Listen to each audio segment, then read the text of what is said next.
And to be respectful of everybody's time, I'm going to start this webinar today. So I'm going to start by saying good morning, good afternoon, good evening, and welcome to this FSC webinar on EUDR. The tune is quite loud, so I'm going to switch immediately to the second slide. Please do feel welcome. The lovely tune that you have heard is a lovely tune done by my colleagues in the FSC marketing team. It's about the FSC Forest Week, which is our annual campaign, which encourage all of us to do one thing for forests. Forests do a lot of things for us.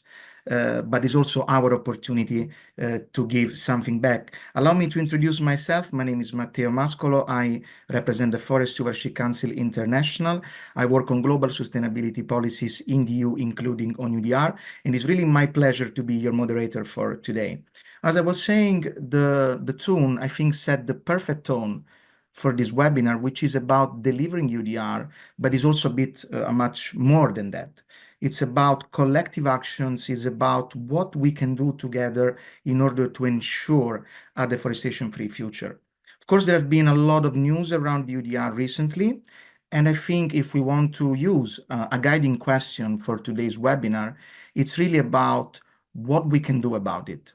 What we can do about it in order to ensure this collective action for a deforestation-free future, because there is always one thing that we can do about it together, in particular, in order to deliver EUDR and make the deforestation-free future a reality for all of us.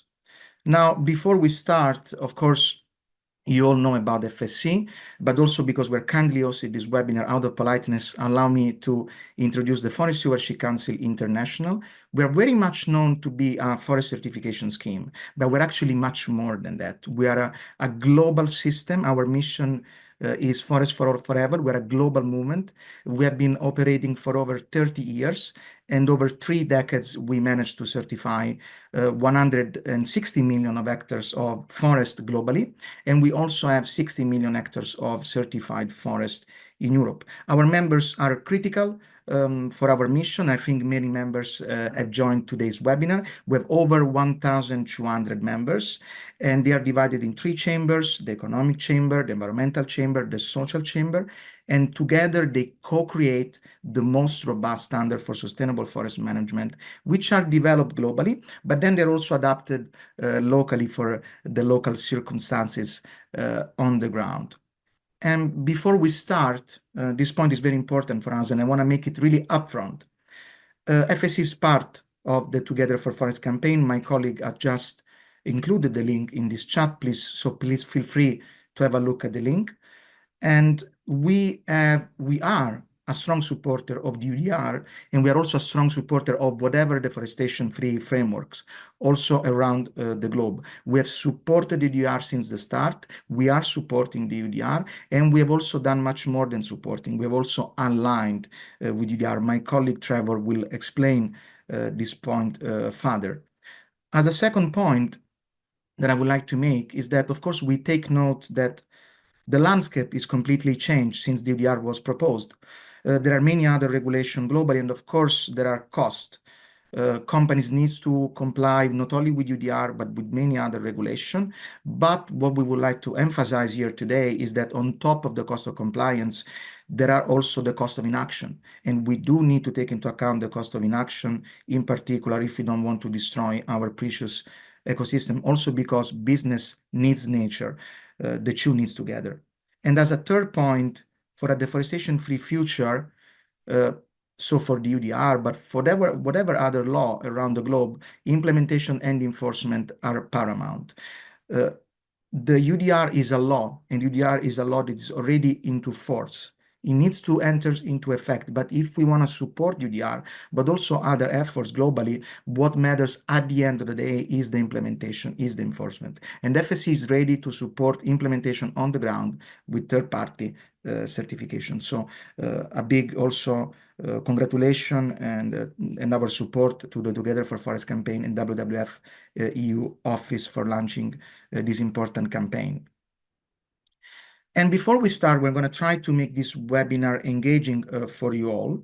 And we would like to ask this very first question. So from 1 to 5, and please, you colleagues, you can upload the poll.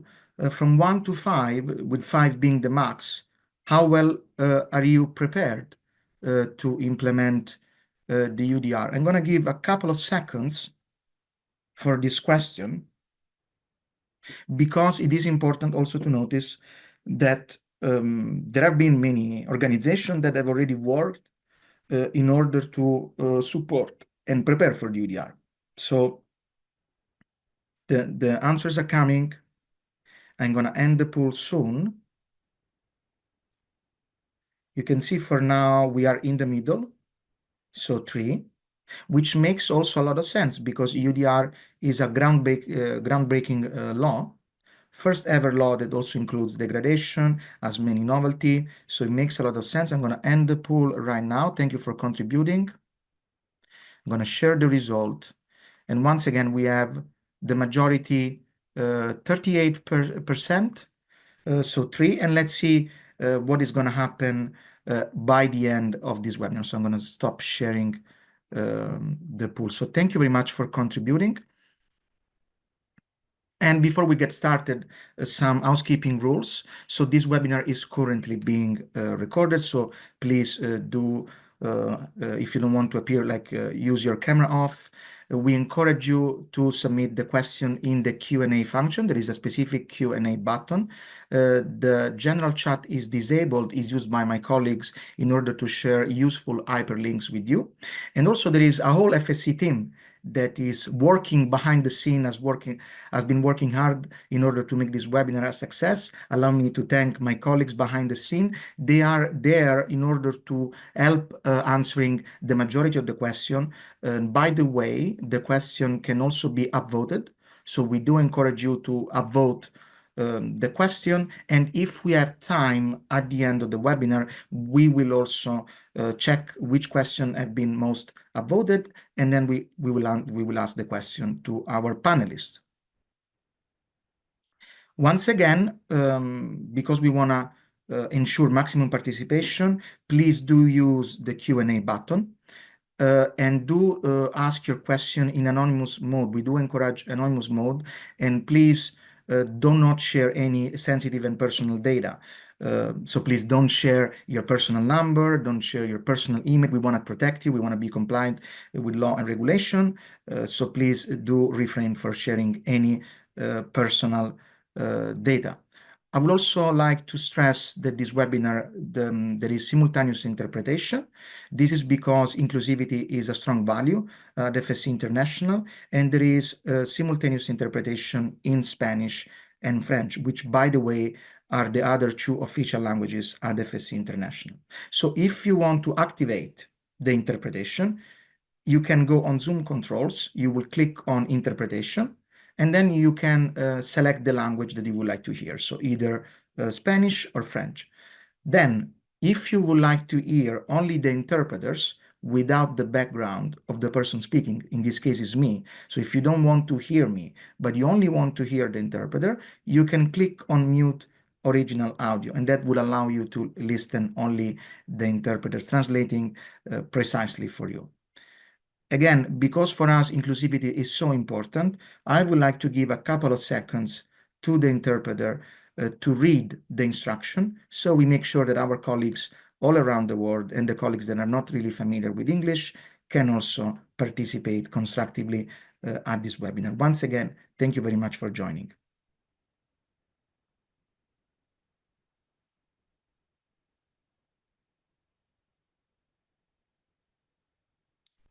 Thank you very much. Thank you very much for your patience. I see also the numbers of participants increasing. That's a pleasure for us. And yes, we're going to get started really soon. And just would like to mention what we're going to cover during this webinar. We're going to cover the latest on EUDR, clarification on EUDR requirements, solution for EUDR, a perspective from the enforcement side, collective actions, which is our main theme for this webinar. And then, of course, we will have time for question and answer. Another question for you before we get started. which part of EUDR implementation seems most challenging for your organization? Please, colleagues, if you can showcase the poll. Thank you very much. So mapping supply chain, collecting geolocation data, engaging supplier. Thank you for contributing. Understanding legal obligation, risk assessment, and there is also others at the end if you cannot see it. So please do feel free to include others as well. I see the geolocation part seems still the most challenging. Setting up traceability system, of course. There is also the point of interoperability of the different traceability system. Legal obligation, we will have a panelist that is going to touch upon this point. So good to see that. Risk assessment seems to be most covered. Okay, thank you very much for contributing, everybody. I'm gonna end the poll and I'm gonna share the result. We can quickly comment the results so you can see the most critical one are the collection of geolocation data. Of course, this is difficult depending also on the value chain, setting up the traceability system, understanding legal obligation. This is very important because EUDR covers sustainability and legality. I'm gonna stop sharing. So thank you very much for contributing. And we are gonna also have an assessment at the end of this webinar. And now, without any further ado, I would like to introduce our panelists for today. We have the privilege to have with us the European Commission, the EUDR Dutch Competent Authority, ClientEarth, World Bank, and also allow me to say a particular thank to my colleague Trevor from the Forest Stewardship Council because he had to step in last minute. We had another previous speaker, the head of policy alignment, Ms. Saya Hiotti, who could not be with us because she's currently on sick leave. So thank you very much, Trevor, for stepping in last minute. Also, we're not responsible for the opinion of the other organization, but we're very proud to act as a convener. That's really the nature of FSC, is a multi-stakeholder platform. So we're very happy to convene all these amazing panelists to convey the message that there are possible collective action for a deforestation-free future. And now, really, without further ado, I would like to introduce our first speaker from today, Mr. Gabor Lovasi, Policy Officer at the European Commission, DG Environment, really working in the unit of EUDR. He has been working extensively on this topic. He's also responsible for many useful documents regarding the implementation. He's going to speak about the state of play on EUDR. Mr. Gabor Lovasi, the floor is yours. Thank you. Thank you very much, Matteo, for the introduction, and good afternoon, everyone, or good morning, respectively. Thank you for the invitation and the opportunity to speak about the state of play with the EUDR, where we stand right now. As you know, the Commission is taking measures to assist with the implementation and to provide guidance on the EUDR, and this is why the Commission delivered a package of instruments in April with pragmatic solutions to minimize the burden on economic operators and also other stakeholders while staying within the boundaries and objectives of the law as it already entered into force in middle of 2023.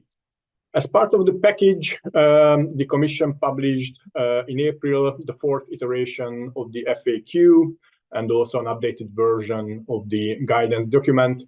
This new FAQ editions features 41 new questions and answers and 59 updated FAQs, and amounts to a total of 171 questions based on the input collected from different stakeholders, notably from producers, industry, operators, and traders along the value chain.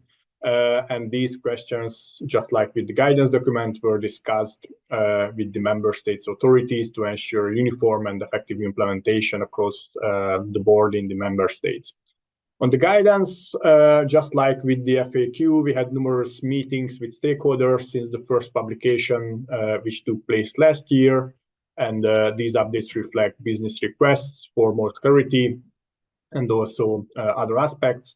For example, updated timelines about the entry into application, a decision table on the applicable legislation concerning products that are under the timber regulation, and also products that are new to the deforestation regulation.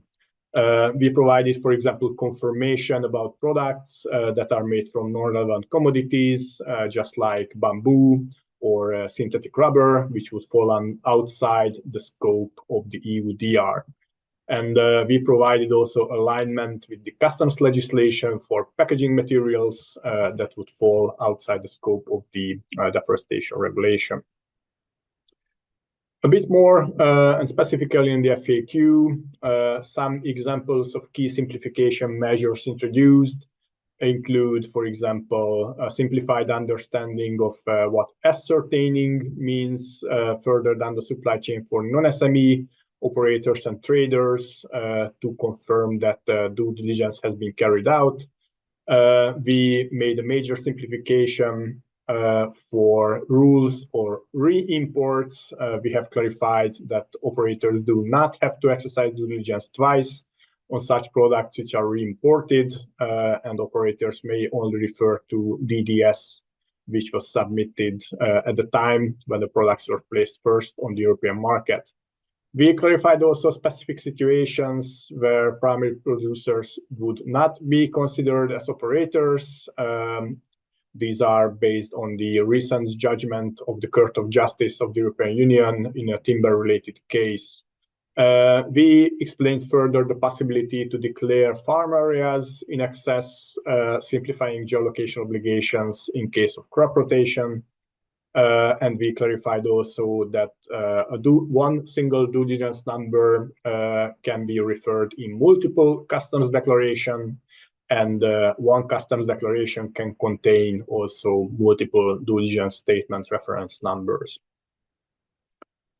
Moving on to other information materials, as the Commission progressed with the implementation, we saw a need to clarify further myths and misunderstandings around the deforestation regulation. The main document addressing the most recurrent questions and their clarifications are outlined in the Mythbuster document. We also saw the need to clarify the role of small and medium enterprises in the supply chains, particularly in the downstream supply chain. Hence, we published a fact sheet for SMEs.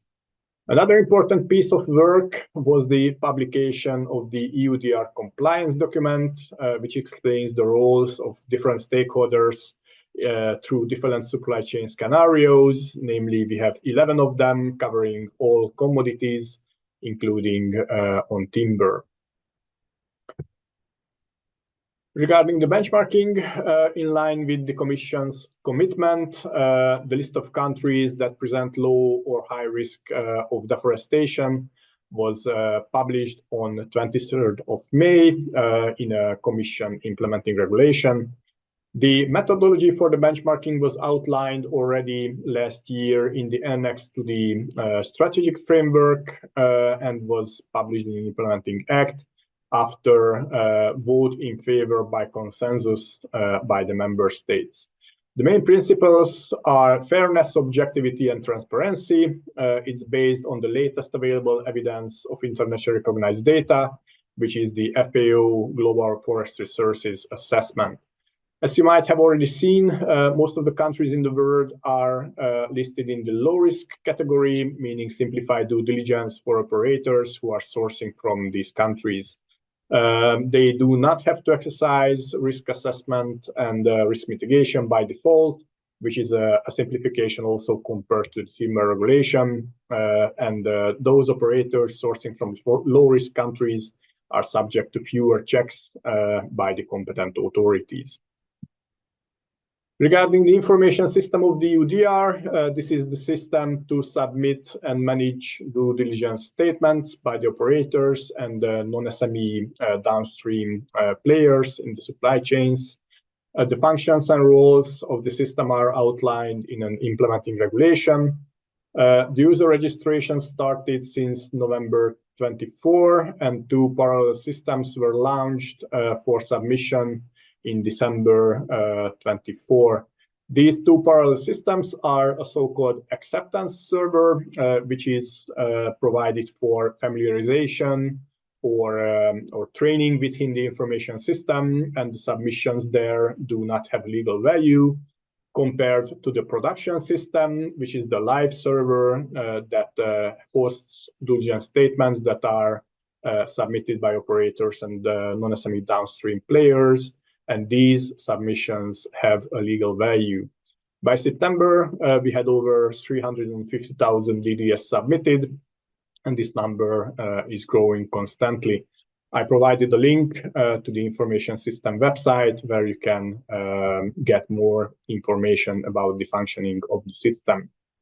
As you might have heard of yesterday, unfortunately, we have concerns regarding the IT system due to the way that the operators would interact with the system and the related load projections impacting the system itself.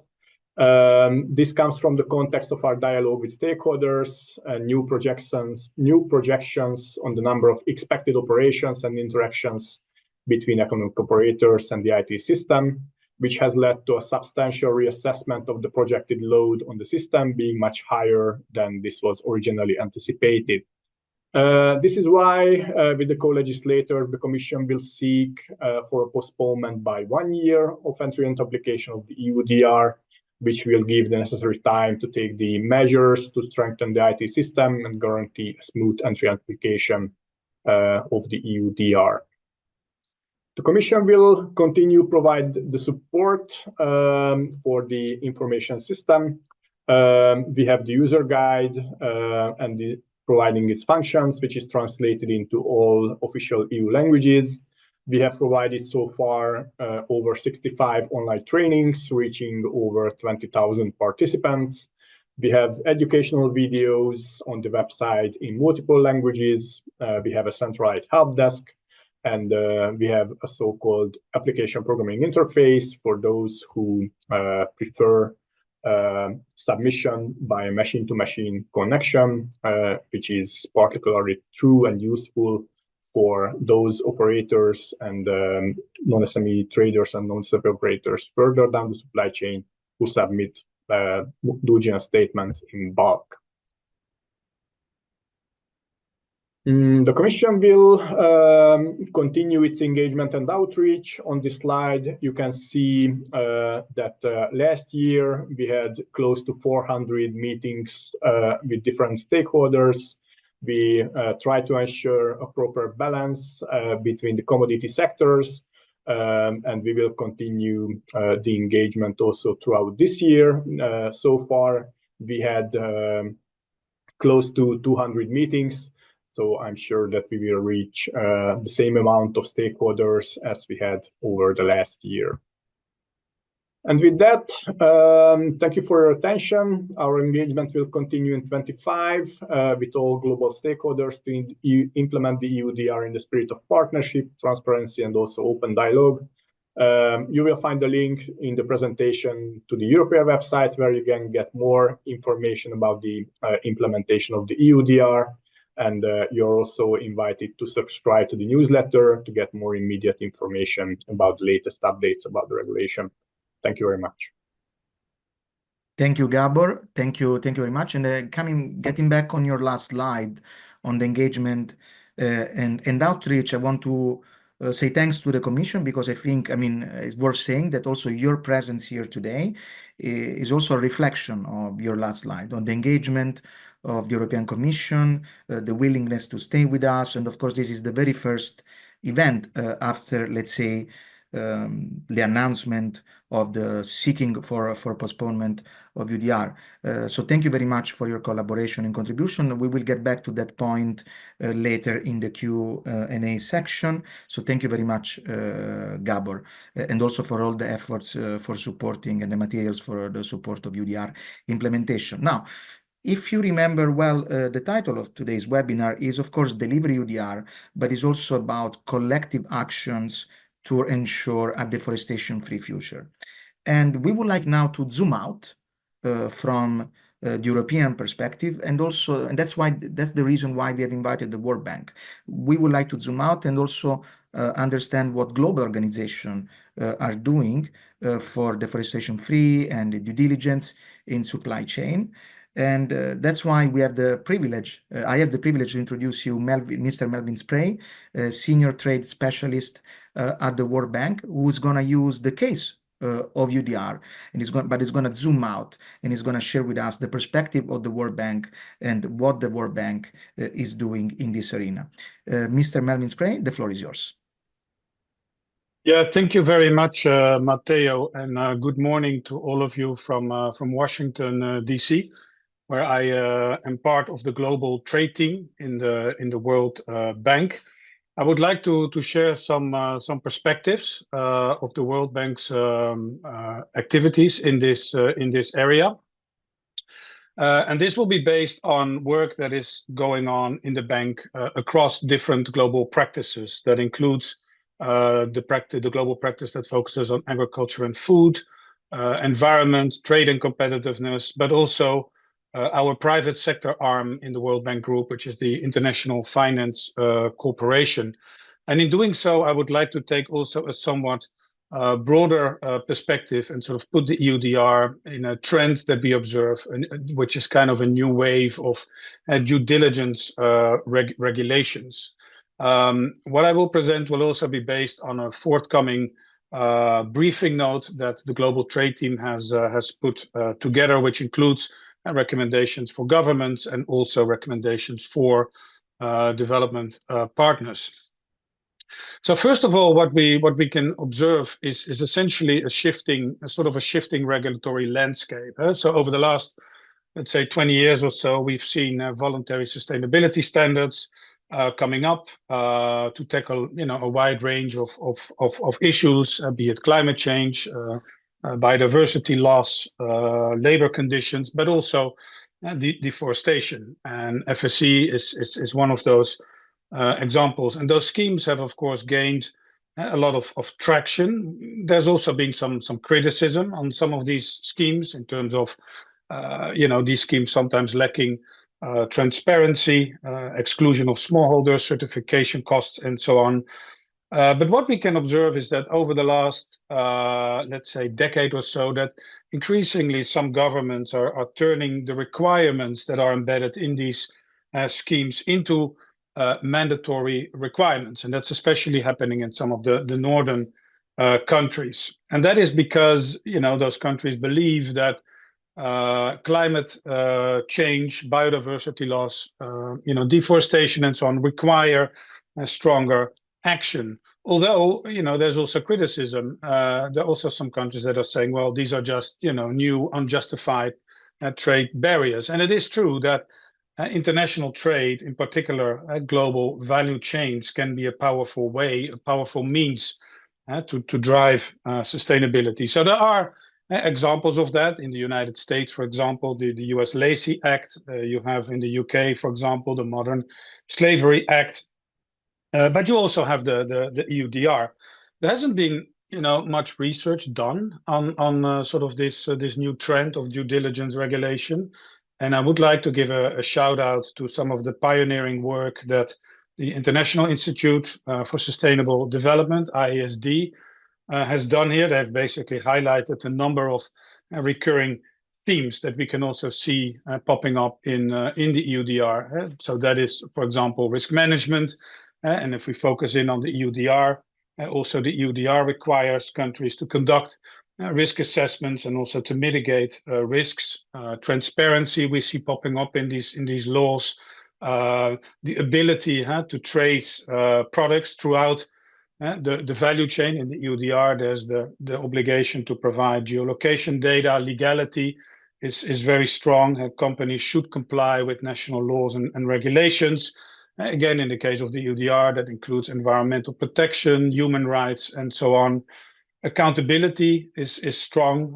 The need, for example, to submit due diligence statements and also stakeholder consultation.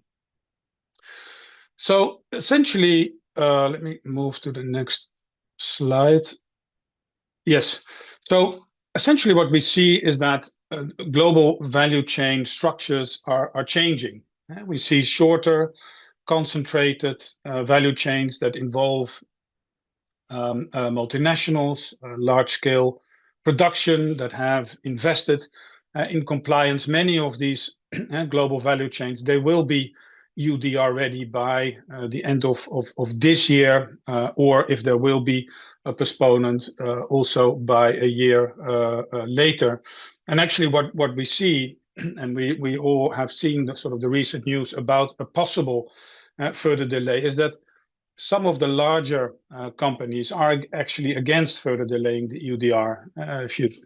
Nestle and Unilever and companies like Pirelli, they have all issued statements that as far as they are concerned, the law should be implemented. But we can also see complex, longer value chains with many small-scale producers, where we see fragmented government and private sector data. These value chains struggle, and they're much less likely to adapt. And these are the value chains that still need a lot of help, and that possibly also, one could say, need more time. If we look at the landscape of sort of the financial and technical assistance that's being provided, we all know that the EU has put in place an initiative. There are other development partners that provide assistance, as well as NGOs. But more needs to be done, and we can also see that in some countries the technical assistance is still, somewhat scattered, somewhat disjointed, and perhaps there is a role for the World Bank moving forward to play sort of a more convening role there as well.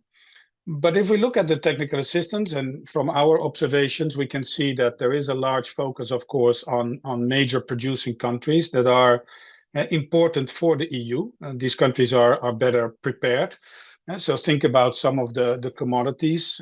Indonesia and Malaysia produce 90% of the world's palm oil. Cote d'Ivoire and Ghana produce around 70% of the world's cocoa. So these countries do receive assistance. But what we observe is that some of the smaller producing countries, some that have a high reliance on the EU market, but if you look at the EU, which have relatively small import volumes, that they tend to be overlooked. And these are some of the countries also that are a priority for the World Bank, and where some of our assistance is or will be focused.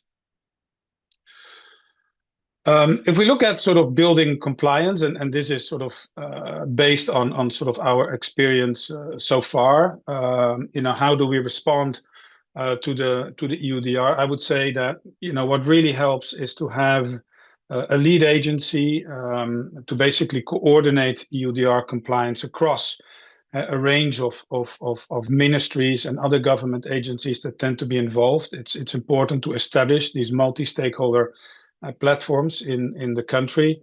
It's important, as we know, to identify the data sources to map the global value chain actors. Conducting a legal review is important. It's useful to have a comprehensive list of all the legislation, which could be important info, which could be a repository for companies when they have to conduct their due diligence. It's important to build stakeholder engagement and trust, especially across and between the public and the private sector. There are, of course, highly integrated global value chains where the private sector traces the production, and there may be little need for government involvement. We've seen some of those countries also in the World Bank. But much more often, this really needs a joint sort of public and private sector approach. Financing plan, very important. Mobilizing public investments in traceability and other infrastructure. Identifying, blended finance options, climate-smart agriculture tools to support private sector investment, and also engaging development partners, and that includes the World Bank and also IFC to support investment tools for de-risking and also technical assistance. Traceability, very important, and there in many countries there may have to be some integration of public and private sector data, and obviously continuing monitoring and continuing improvement.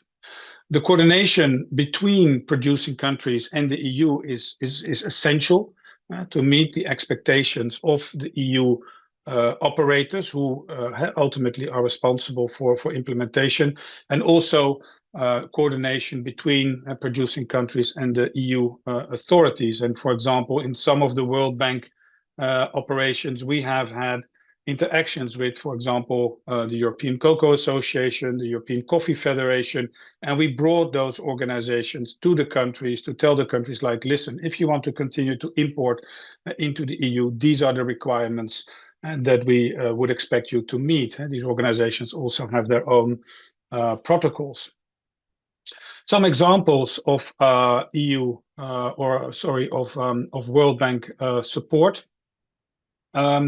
The World Bank provides, support across a broad spectrum. These are just two examples. We implement these programs also with many other partners, including the FAO. One example is a program that's run by our environmental colleagues. It's called Pro-Green. It's a global partnership for sustainable and resilient landscapes. The aim of this program is to bring 4 million hectares under sustainable forest management. It's a trust fund that currently has generated around 209 million. There are 14 investment programs and around 96 knowledge programs here. So this is one example.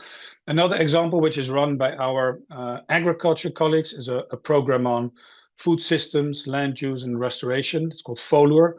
It has many of the EUDR commodities in it, cocoa, coffee, palm oil, and it's partly funded by the bank and partly funded by the Global Environmental Facility, and there are 27 country projects there. So you see that these are larger programs focused on environmental protection, focused on agricultural production. These are the programs that sometimes also have EUDR elements in it, although they're not entirely focused on the EUDR. There's some other programs on the way. There's a new trade facilitation program, for example, that's being set up for East Africa, where there are references to the EUDR. So if governments, want, they could include that as support. And also the International Finance Corporation is currently undertaking a huge assessment in West Africa to estimate sort of EUDR compliance, which may also lead to further investments. Finally, in terms of, and this is my final slide, the private sector, of course, wants clarity, wants, stability, wants to have transparency. But I think this is kind of a new piece of legislation. And I think moving forward, first of all, a lot will be sort of characterized as learning by doing. What we see is that, there's still a lot of, and especially in the smaller countries, I would say, a lot of analytical and operational gaps that remain, where we need more insight in sort of the structural weaknesses at farm and cooperative level. For many of those countries, the coordination between the public and the private sector and building trust is really key, also in building digital traceability systems. And perhaps more generally, I would say what we see, and this is also kind of an announcement for the next sort of World Bank's flagship report, the World Development Report, which will be issued in November this year, and which will focus generally on standards for development. That's the topic of the World Development Report.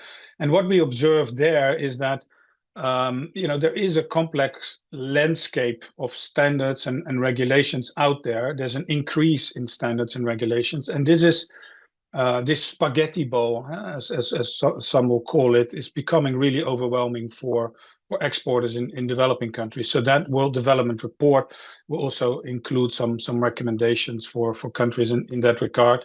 And that includes continuing to prioritize harmonization, mutual recognition of standards, and also harmonization and mutual recognition of sustainability initiatives globally. So, Matteo, thank you very much. And let me stop there for now. Thank you. Thank you, Melvin. A clear presentation. we really look forward, I personally really look forward to read the World Development Report. Great to hear that it's going to be published in November. Also very much, I was really resonating very much with the spaghetti ball metaphor that you just explained. And indeed, also, thank you very much for touching upon the relationship between voluntary sustainability standards and global sustainability regulation, and also for explaining how the different obligation can affect different type of companies. Great presentation. Thank you very much, Melvin. And now is the turn for our third speaker. So we're really pleased to have with us also ClientEarth. ClientEarth is a global NGO, and I will say, if I may, it's a unique NGO. We have been working in many instances already with ClientEarth, and it's a unique NGO because it's an NGO made up of entirely of lawyers. They've been doing a lot of work, and they've been working, in particular, Michael Rice, our speaker for today, has been working a lot on EUDR, I will say, since day one. They've produced reports, they've explained how to apply the regulatory requirement, and I'm sure Michael will share with us useful insights on the delivery on EUDR, but also focusing on the broader global landscape. With that said, it's really my pleasure to introduce you Michael Rice, Value Chain Strategy Investment Lead and ClientEarth, who's going to focus on delivery EUDR and uniform approach for the single market. Michael, the floor is yours. Wonderful. Thank you so much for the introduction, Matteo, and good afternoon, everyone from Brussels. I'm proud to be speaking about the importance of the EUDR, I think especially at a time when its relevance is again being called into question. And I think despite Commissioner Roswell's announcement yesterday, I'm confident that there's no turning back. I mean, I think there's been far too much momentum behind the EUDR to turn back now, perhaps more momentum outside Europe than within the EU. But I think really the direction of travel is clear. There may well be changes. Let's wait and see. But there are still huge advantages in a uniform approach to tackling the EU's contribution to deforestation and forest degradation. And I'm going to explain why briefly, and also how civil society organizations like my own can contribute to the collective effort to achieve a deforestation-free future. The first and most obvious opportunity is to learn from the experience of the EU Timber Regulation. Now, this won't be news to FSC or any of your members, but the EUTR hasn't been implemented uniformly across the EU member states. This has created opportunities for circumvention and allowed illegal timber to continue flowing onto the EU market. The national authorities responsible for enforcing the rules in each member state have been, by and large, drastically under-resourced. Compliance checks have focused on procedural non-compliance, often by small operators, rather than tracking down big shipments of illegal timber, and very few sanctions have been imposed. In many member states, the rules have basically been ignored because there was no chance of them ever being enforced. Some member states have done a very good job, but their efforts have been undercut by the lack of enforcement in others. And unfortunately, we're still not seeing this system working properly, even in obvious cases. We've recently been working on illegal timber from Russia and Myanmar flowing into the EU in contravention of the EU's own sanctions. These are illegal supply chains funding dictatorships. So when we talk about collective action, there is one absolutely fundamental lesson we need to draw from over a decade of experience with the EU Timber Regulation. And that is that member states need to implement and enforce the rules. It's really as simple as that. Member states simply need to enforce the rules. There is no impact if national enforcement and customs agencies don't have the resources, the staff, the expertise, or the support of their own governments to do their job properly. Now, the EUDR was designed to solve some of the problems which have undermined the impact of the EU timber regulation. The sort of structural improvements are listed here on the slide. There's clear, explicit obligations on member states now to sufficiently resource their enforcement agencies, if that wasn't already clear enough or implicit under the EUTR. There are clearer standards for checks, when they should happen, what they should examine. There are clearer standards for member states in designing their own sanctions frameworks, and very importantly, an obligation to implement them. And quite importantly, scattered throughout the regulation are obligations on member state agencies to coordinate with each other, to share information, to cooperate, including cooperating with agencies of third countries where that's relevant, and generally to promote a uniform approach to implementing the rules across the EU. However, one precondition, you might say, to the uniform implementation of new rules is ensuring that all member states have the same understanding of the rules. And one way that an organization like ClientEarth can contribute is to help explain the rules. And it was interesting to see in the initial poll that still sort of understanding the requirements of the EUDR is one of the challenges. So we try and help. One example here is we noticed that member states were taking diverging views on the meaning of the EUDR's legality requirement. Now, this is the requirement that products must have been produced legally, just like under the EUTR, but framed more broadly in the EUDR. And one piece of work that I'd like to share is this briefing, which we published in April, that unpacks and explains this legality requirement. And to make sure that we got it right, we commissioned an independent legal advice from a retired EU Court of Justice judge to give us their opinion on the meaning and the scope of the law. And that legal opinion is publicly available. You can download it from our website. It's referenced in our briefing, and we hope that it contributes to a common understanding of this important legal requirement. Perhaps more directly relevant to supporting collective action is the additional research and analysis we went on to do together with in-country legal experts on the production of soy and cattle in Brazil, cocoa in Ghana and Cote d'Ivoire, and palm oil in Indonesia. And these case studies identify and explain the national and subnational laws applicable to commodity production in these countries that fall within the scope of the EUDR's legality requirement. So we explain the main legal requirements, and we point out some of the common risks that will be most relevant for EU operators conducting due diligence on their supply chains. The case studies include a number of recommendations for operators and competent authorities for ensuring compliance with the legality requirement. And unsurprisingly, the most obvious piece of advice is to consult local experts on local legal requirements and their implementation. And the main point here is that due diligence on the legality of a specific commodity production enterprise cannot be done solely from your desktop.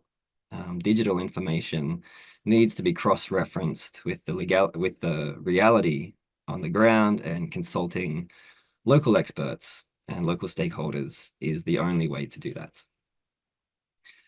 And this is where civil society organizations can play a critical role, both in Europe and in overseas producer countries. Our organizations have years of experience working on deforestation and illegality risks across commodity sectors, as well as expertise on evolving digital tools for supply chain mapping. Our networks include local experts who understand how commodity production really happens on the ground. And I think what unites this global civil society network is our shared ambition of a deforestation-free future. And that's where there's huge potential, I think, for real positive collaboration between private, public, and not-for-profit sectors. And let's be honest, I mean, the dream of a deforestation-free future really needs to come true. Yes, I think we can all acknowledge that the EUDR represents significant change for businesses, and change always comes at a cost. But as Matteo mentioned in the introduction, the cost of inaction is far, far greater.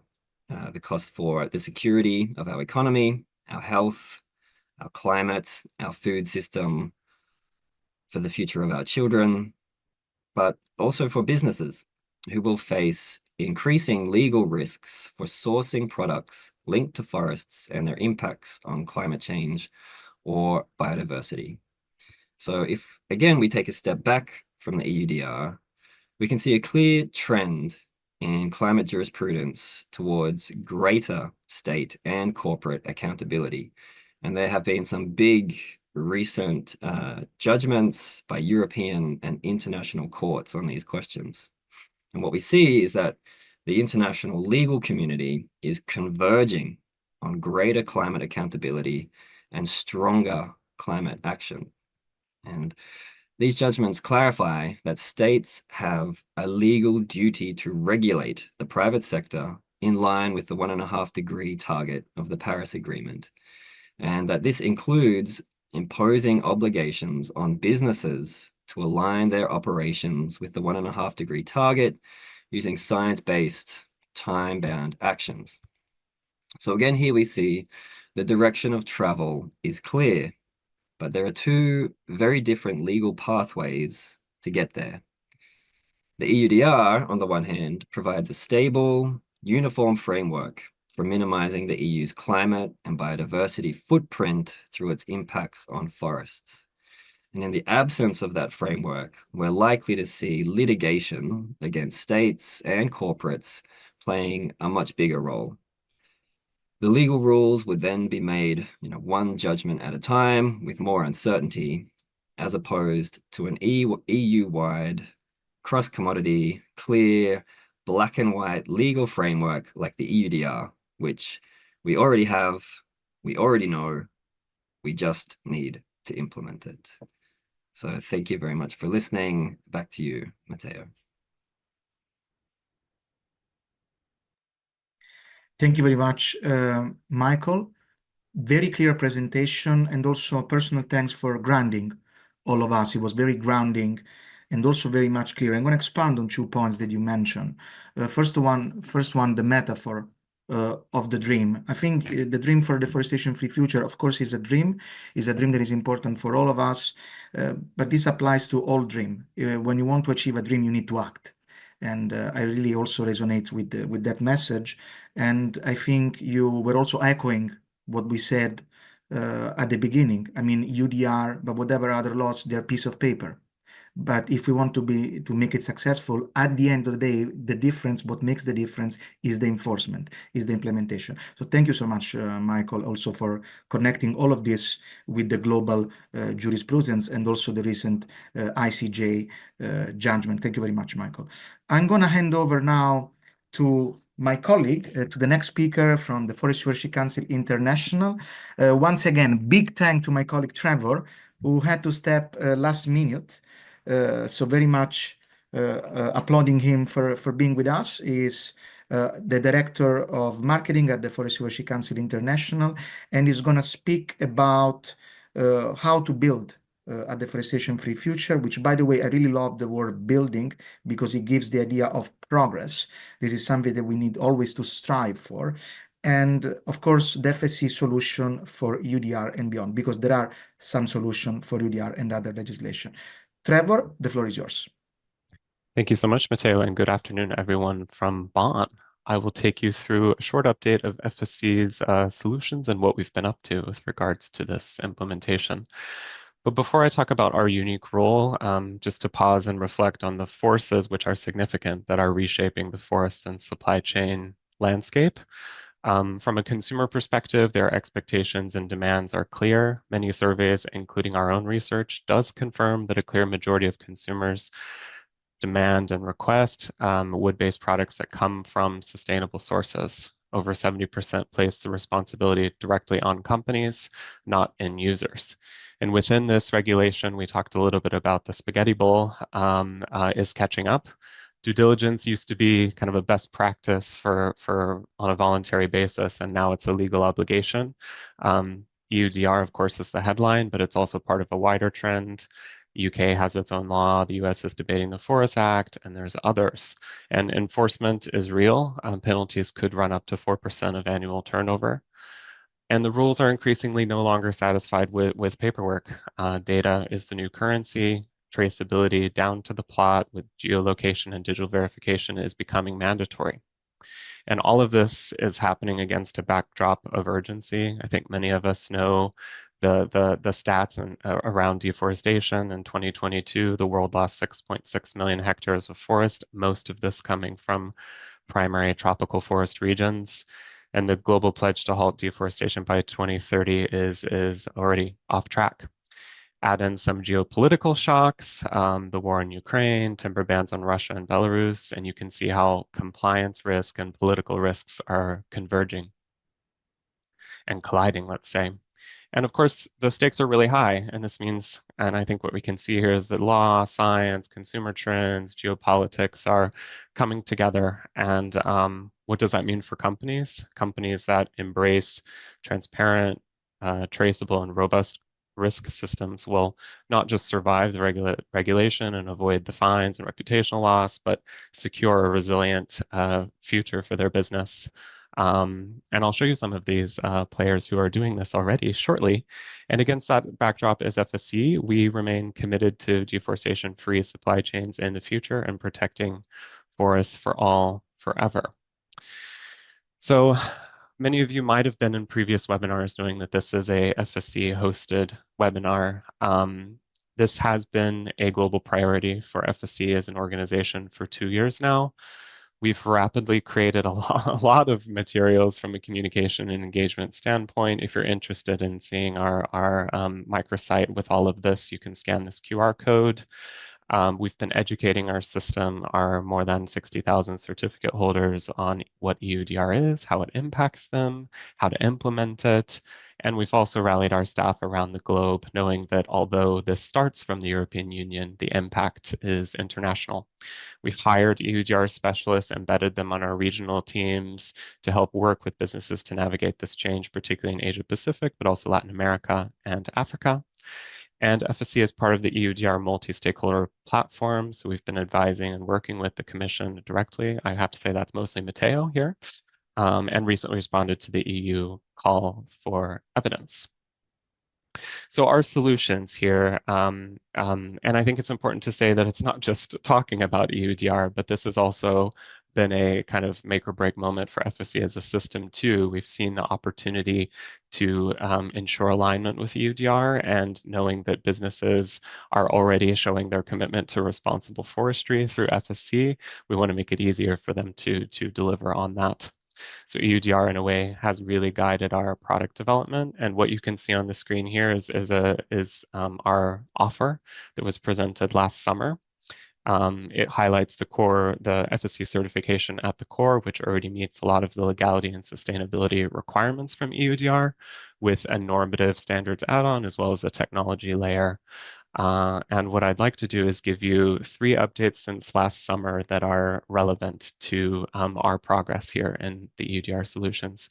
The first I'll touch on very lightly because I'm going to come back to it briefly, is the regulatory module. So this is the voluntary additional requirements for certificate holders impacted by EUDR. It builds on top of our strong and rigorous system already. And for the 37 of you, I think I counted, who found risk assessments to be most challenging, this is for you. FSC is not new to the risk assessment game. FSC has had a robust library of risk assessments since 2014, which means we're very familiar with the methodology and conducting this on a global basis. We were already in a process to update our risk assessments, and when EUDR came along, we took the opportunity to add a handful of additional indicators for EUDR, as well as to address the policy for conversion. We are in the middle of an intensive process of updating 90 country risk assessments over the next few years. This process is already bearing fruits. Romania was recently the first next-gen risk assessment launched, and I heard just before this call that Austria was just internally approved as well, so that will be communicated soon. We're also nearing the final stages for Ukraine, Sweden, Canada, and Brazil. And we'll drop a link in the chat also if you want to look at the schedule for the other 90 that I mentioned as well. But part of this as well is making this accessible. So in the past, you would sort through dozens of pages and see which of the requirements and indicators are relevant for you. We've launched an interactive digital platform to make that more straightforward to supplement your due diligence system. And the country risk assessments from FSC matter because without them, you have to create your own company risk assessment. And having a country risk assessment from FSC makes that a lot more straightforward, since much of it is solved at the national or potentially in the future subnational level. Finally, the other point is around FSC Trace, and see a couple of questions about this in the chat as well. So one sentence about what this is: FSC Trace delivers transparent and secure data sharing. So this is the blockchain technology, upgrades integrity with real-time verification, and is designed to make reporting efficient and more automated. We have begun onboarding organizations in a staged way, and I'll talk a little bit about how we've involved some of them in the process shortly. We're focused on onboarding the forest managers first. They have the data that makes all of this work, so that's the current priority, as well as priority access companies that will enable the data for the rest of the value chain. We are also progressing towards inviting our entire system by the end of the year to FSC Trace. Of course, these solutions are ideal for EUDR, but also have wider applicability for other regulatory due diligence and compliance needs as well. And it's important to mention that we haven't been building these solutions in a silo, but we've been bringing our market partners directly into the process. We had an early adopter program, which included 25 certificate holders and 4 certification bodies that represented different regions, different companies of different shapes and sizes, smallholder groups, and the commodities linked to EUDR, so rubber, wood, and fiber. We've been working with them on a couple of fronts, one on the regulatory side. So they've been filling out surveys and also participating in mock audits to make sure not only that, what we create works in theory, but also in practice on the ground, as well as on the technology side. So this is, getting in the platform, making sure that it works, fulfilling some of the core features and functionality, like matching transactions with trading partners as well. These two gentlemen on the screen here, Keelong is from Thailand, and the gentleman at the bottom is from Guatemala. They've both passed the audit and have a regulatory module claim. So in short, they're ready to go. And Keelong from Tatwan here represents a smallholder group, which I also note is a theme in the chat. So you can hear and learn from him at our APAC EUDR webinar next Tuesday. And back to the regulatory module a little bit. There have been several benchmarking exercises conducted by independent bodies so far, which, as a side note, if you're interested in conducting your own, please do so. Always happy for the feedback. This is the latest one. It was just published yesterday. FSC commissioned Assurance Services International to analyze how FSC certification with the regulatory module aligns with EUDR guidance documents. The findings are clear. FSC certification with the regulatory module does ensure full alignment. You'll see here that FSC's core certification already meets the implementation, which is the tan box here, and governance criteria, the blue box, fully. On the standard side, which is the kind of teal color here, the core certification has a few criteria that are not fully green, meaning fully aligned. And here's where the regulatory module comes in. So that's how you ensure that full compatibility with the regulation. Meanwhile, we are channeling these feedback and findings into our ongoing national standard revision processes, which are reflected by those couple of orange and blue bubbles that you'll see here as well. So have a look at that if you'd like. And this is just one benchmarking. There are other efforts underway and some studies in progress as well, and we will publish those as soon as available. My final slide here is EUDR, and what we've been talking about is really the floor and the foundation of what's needed. FSC is engaged more beyond just EUDR in the regulation sense, and we're interested in building the ceiling. Deforestation regulations are essential and urgently needed, but healthy and resilient forests need more than a commitment simply to exist, but collective action to thrive. Stewardship for us has always been broader. So here's 5 areas I wanted to briefly highlight where FSC brings value beyond EUDR. The first is environmental and social safeguards. FSC aligns deforestation-free efforts with broader sustainability goals, incorporates biodiversity protection, ecosystem services, and community rights. EUDR addresses some of the social and broader environmental needs sparsely, if at all. So this is really where FSC comes in to add that additional value. The second point, we work across sectors and supply chains of all shapes and sizes, which means that certification isn't just a forestry tool, but really a practical way for companies to show that they align with EU rules, international deforestation-free frameworks, the spaghetti, and their own global sustainability strategies. FSC standards give companies a structured way to assess and manage risks in sourcing, scalable, flexible, and proven around the world.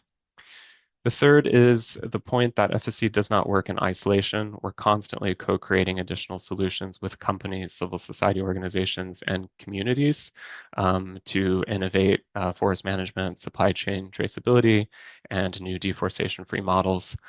Often we build on top of our rigorous certification system. For example, with FSC Verified Impact, we're expanding from tangible commodities like wood and rubber into areas, the intangible areas like carbon, biodiversity, water, and even cultural values. This creates new revenue streams for forest managers and credible claims for companies, which can open the door for conservation benefits that go far beyond the traditional market. Fourth point, credibility really matters, and FSC backs its system with integrity tools and independent assurances to fight the wrongdoers. I can mention here our powerful policy for association, which lets FSC expel those that commit serious human rights and environmental violations. We also have the remedy framework, which helps them get the support to right these harms. And finally, FSC is truly global. Our standards are recognized and used in every region, helping companies align not just with the EU rules, but also these international sustainability commitments. And because we're a multi-stakeholder system, our direction is set by our members across economic, social, and environmental spheres. And actually here next month is our FSC General Assembly in Panama. That same global community will come together, debate, and vote on the future of issues affecting forests and our future and FSC as a system. And all of this wouldn't work without the foundation of independent third-party verification, which makes all of this possible and credible. So whether the EUDR deadline comes tomorrow or next year, FSC is here, because our value goes far beyond compliance. And just a short message for the FSC certificate holders in the audience, you can and should feel comfort in knowing that you're not just committed to meeting EUDR, but exceeding it. Your efforts mirror FSC's vision to protect the world's forests for future generations by advancing sustainable and transparent supply chains. You are operating at the highest level of responsible forest stewardship. So knowing that your sustainability bases are covered, which is the solutions that I mentioned and what we're supporting with, in the face of these dynamic and changing regulations, FSC is here to support you in being agile enough to take on what's next. Thank you. Back to you, Matteo. Thank you, Trevor. Thank you also for highlighting where FSC goes beyond EUDR. And thanks also for sharing the recent benchmarking done by Assurance Service International. For those who are curious, you can find the benchmarking in the chat. And as Trevor also mentioned, there are many other external benchmarking exercises underway. And if you also want to do it, that of course we echoing Trevor, we are also always open to further feedback. We don't have much time left, so I'm going to immediately move on to our last speaker. We spoke a lot, and especially Michael spoke a lot about the importance of enforcement. And we could not have a better speaker, so it's really my pleasure to introduce you Ms. Jessica van Zetten, Senior Inspector EUDR at the Dutch Food and Product Safety Authority. She's gonna share with us insight from the EUDR Dutch competent authorities, in particular from a verification process, certain audits that they've done with voluntary inspections with companies. So Jessica, the floor is all yours. Well, thank you, Matteo. Hi all from Arnhem in the Netherlands. And today I'm going to tell you something about the Dutch Competent Authority and the approach that we're taking towards the EUDR. And we have been given a lot of time by the Commission in order to prepare. Last year, before the first delay in the EUDR, we have hired around 10 new people, and that gave us the opportunity to at first set up a training system for all our new inspectors, but also to perform some dry runs, as we call them. So some trial inspections in order to establish the readiness of companies for the EUDR. What we have also been doing is a bit of the same action that the Commission took, and that is that we have been given a lot of public presentations throughout all sectors. I think at this moment in time, we're counting 200 or even more, in which we are trying to inform all relevant sectors, all relevant companies, to what do we expect from them in order to adhere to the regulation as it is at this moment in time. I will first tell a little bit more about the enforcement that we are doing. We have been enforcing the EUDR, of course, since 2013 already. So we have quite some experience on how to deal with this type of regulation. What we're going to do also under the EUDR is that we're going to select companies to inspect. We will do that risk-based and, of course, in the 1, 3 or 9%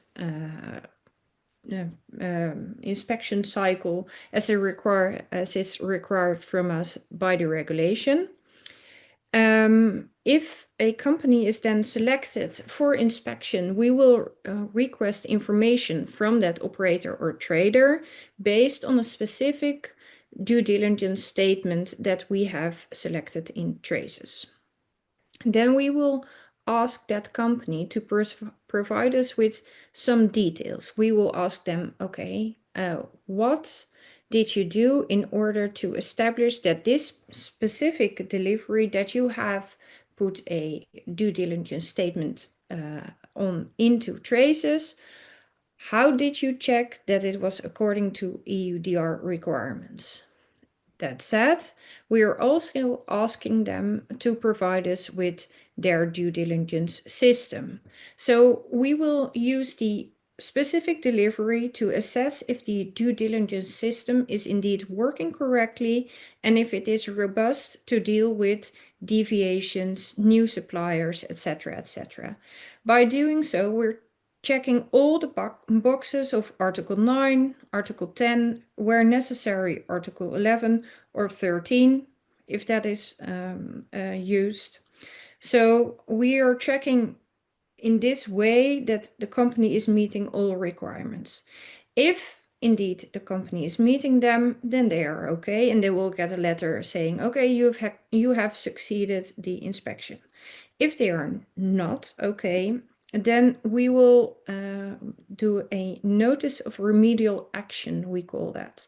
And that is that you will be given a time period in which you will be able to improve the due diligence system in order to meet the requirements. We will inform the specific company, okay, this is what we didn't see in your system, this is what you should cover. After a certain period of time, we will do a re-inspection. If the company is still not meeting the requirements, then we will take a specific fine from that company and give them another period of time. If at re-inspection the company is meeting the requirements, then all is fine and they will go back to the normal inspection cycle. Let me see. If the company is faulty by intent, then we will make a criminal case out of the specific import or export of whatever is applicable. We are also obliged to make a publication of all operators and traders that were faulty.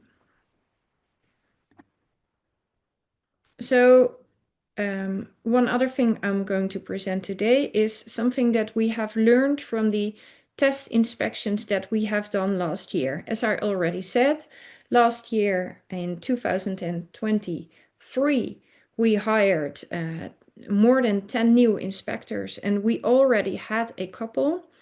So we had quite some capacity in order to, one, get them to familiarize themselves with the EUDR, but also to do these type of test inspections. We invited around 26 companies, out of which 20 participated in total. We have seen that they took a lot of effort in order to comply with the EUDR, but only 12 out of 20 were able to make a due diligence statement in traces. Only 7 out of 20 collected enough information under Article 9, and only 9 out of 20 were able to tell us what they should have been collecting in order to meet the legislation requirements. Then 14 out of 20 assessed the risks, but only 3 out of the 14 assessed the risks sufficiently.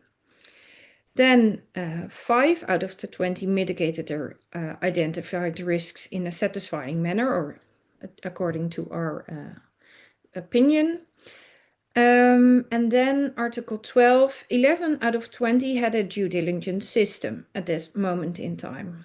And to conclude, 4 out of 20 had a good score initially, and 4 out of 20 scored good enough after some adjustments that we helped them with.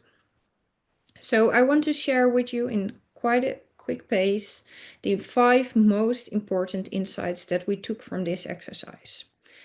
So due diligence is more than collecting information. What we have seen is that some companies, they solely focused on Article 9. So they collected information in Article 9 and then just gave us that stack of paper.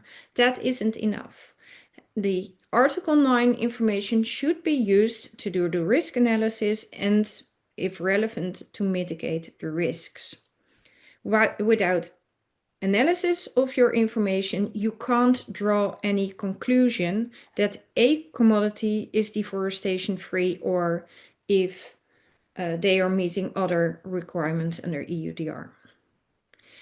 Then a second insight was that the use of platforms alone is not sufficient. We have seen that many companies think, okay, if I hire this or that type of platform, they will do all due diligence for me and there's nothing left for me to do. Then if the competent authority arrives, print out the specific statements and give that to the competent authority. This is not due diligence. Due diligence is done by actively involving and incorporating that information that comes from these platforms into your internal systems and show us what is being done with that information. And also, a company should know what the platforms are using as input to draw a certain conclusion. Next. Then another point that we've seen, the design and the quality of the due diligence system is key to achieving compliance. So we have seen that the companies that have incorporated the EUDR requirements on specific positions within their company, they made the right decisions. So if your purchasing department knows what it should be doing, if the sales department knows, warehousing knows, etc., we have seen that then most likely the companies succeed in adhering to the regulation. Then attention needs to be paid to the completeness of the due diligence exercise.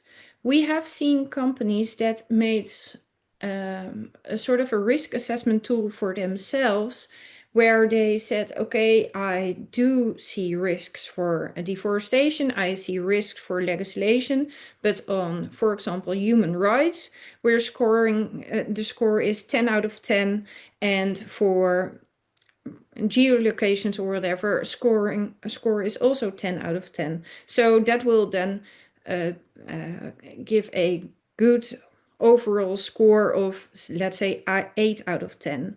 No, that's not how due diligence in this case works. So all risks should be assessed equally and should all meet all requirements. You can't sort of make an average out of it and then say, okay, we're complying. Then the last insight I would like to share is that the documentation need to link the commodity to the production location. So let's say that a company has succeeded in establishing that on a certain plot of land, all requirements were met, geolocation points were known, they were deforestation free, legality was okay, all is fine on that plot of land. And they will show us that information in the Netherlands, and then they will say, okay, that product is coming from that plot of land. And then we say, okay, that's good, but show us how that happened. Because without the traceability component, you can't prove that that product was exactly coming from that plot of land. So you can't really prove anything about deforestation free or whatever. So to draw the conclusions, all companies that we have selected to do this due diligence exercise with, they done a lot of work in order to comply. We have seen them struggling with finding, okay, how should I then design a system, a due diligence system? How can I get the right legislative documents, etc. And we have appreciated their effort a lot. We have seen that all production locations that they have shown to us at that moment in time were deforestation free. So apparently the geolocation point wasn't that much of a problem, at least for the companies that we have worked with. And that around 40% of the companies have come very far with EUDR compliance. And that's what I wanted to share, Matteo. Thank you very much, Jessica. Thank you for all these insights. Extremely useful. Also the percentage, that's really something. And also I will say, if I may, Jessica, also kudos for the organization that have agreed on the voluntary inspection. So thank you very much for the work. And I think it's really important in light of what we have discussed today for the enforcement. Now, I'm gonna give a signal to the team that we can now stop the recording.